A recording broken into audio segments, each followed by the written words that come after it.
Donc on vient de voir l'habillage, enfin vous avez vu comment on habille. Alors, l'image peut être évidemment replacée dans son bloc. C'est l'occasion de voir un peu pour ceux qui ne connaissent pas, et pour les autres, un petit rappel, comment est-ce qu'on manipule les choses. Il y a des gens qui pensent que la mise en page InDesign, c'est vachement plus simple que Photoshop. Ce n'est pas le cas, c'est 6 fois plus complexe que Photoshop. Je connais les 3 logiciels Photoshop, Illustrator et InDesign, je les connais très bien. Je peux vous dire que Photoshop, des 3 logiciels, c'est le plus simple. Illustrator est 2 fois plus complexe, InDesign 6 fois plus complexe. Il y en a qui se disent, mais InDesign, c'est pour faire de l'impression. C'est simple. Eh bien non, il y a plein de choses à connaître. Et en plus, ça ne fait pas que l'impression, ça peut servir aussi à faire des applications, des magazines interactifs pour des tablettes et smartphones, plein de choses. C'est très large InDesign. Et donc, pourquoi je vous dis ça, c'est parce qu'il y a certaines personnes qui connaissent Photoshop et qui se disent « Tiens, je vais faire la mise en page, je vais me lancer dans InDesign. » Super simple. Et dès les 5 premières minutes, ils sont coincés. Parce que quand ils essayent d'agrandir une image et de manipuler les images, ils n'y arrivent pas. Il faut connaître. Donc voilà le petit rappel. Avec la flèche noire, vous cliquez sur le réticule central. Vous êtes donc au niveau du contenu. Vous arrivez à agrandir et bouger le contenu avec l'outil de transformation manuelle. Activez-le. Outil de transformation manuelle. On prend une poignée. Vous le voyez, les poignées. C'est vrai que c'est un peu subtil. Hein. Avec le texte là qui est sur le côté, on ne le voit pas toujours très bien. En tout cas, voilà, avec l'outil de transformation manuelle, vous allez pouvoir positionner au-dessus d'une poignée. Vous allez pouvoir enfoncer la touche Shift sur le clavier, la touche majuscule. Et pendant que vous l'avez enfoncée, vous allez bouger la poignée. Et vous voyez que vous agrandissez. Vous allez lâcher le bouton de la souris, puis la touche Shift. Parce que sinon, ça ne sert à rien d'enfoncer la touche majuscule. Pourquoi on a enfoncé la touche majuscule, au fait? C'est pour garder les proportions.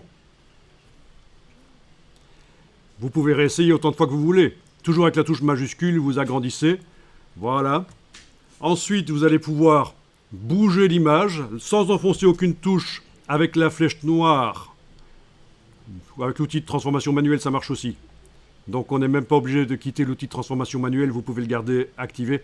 Vous allez pouvoir bouger. Et là, qu'est-ce qu'on est en train de faire?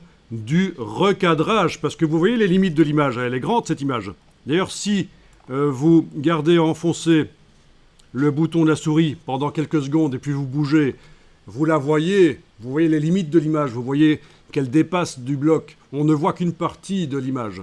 C'est très intéressant de faire du recadrage avec des images, des photos bêtement prises, sans réfléchir, des bêtes photos pas bien cadrées. Vous pouvez, dans InDesign, faire une mise en page avec des cadrages plus intéressants. Voilà. Ok. Bon, ben ça, c'était pour manipuler le contenu du bloc. Là, je fais la barre d'espacement pour bouger les pages sur l'écran, n'est-ce pas? C'est aller chercher la petite main, sauf qu'on ne va jamais la chercher. Quand on est un pro, on utilise le raccourci barre d'espacement et on bouge. Avec la flèche noire, vous allez cliquer à côté pour désactiver le bloc sur lequel vous étiez en train de travailler.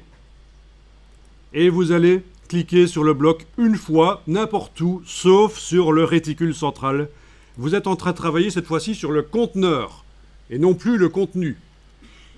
Ce qui veut dire qu'avec la flèche noire, on peut agrandir le bloc. L'image à l'intérieur, vous voyez, elle ne bouge pas. C'est du recadrage, je suis en train de décider comment je recadre.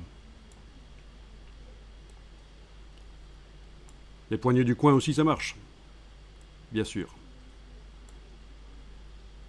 Il faut laisser assez d'espace pour que les mots, là, ne soient pas complètement foireux. Ça, il faut y réfléchir. Hein. Voilà. OK. Et avec l'outil de transformation manuelle, parce que là, j'étais avec la flèche noire, mais avec l'outil de transformation manuelle, si j'enfonce la touche majuscule et que je prends la poignée, je peux agrandir le bloc et son contenu en même temps.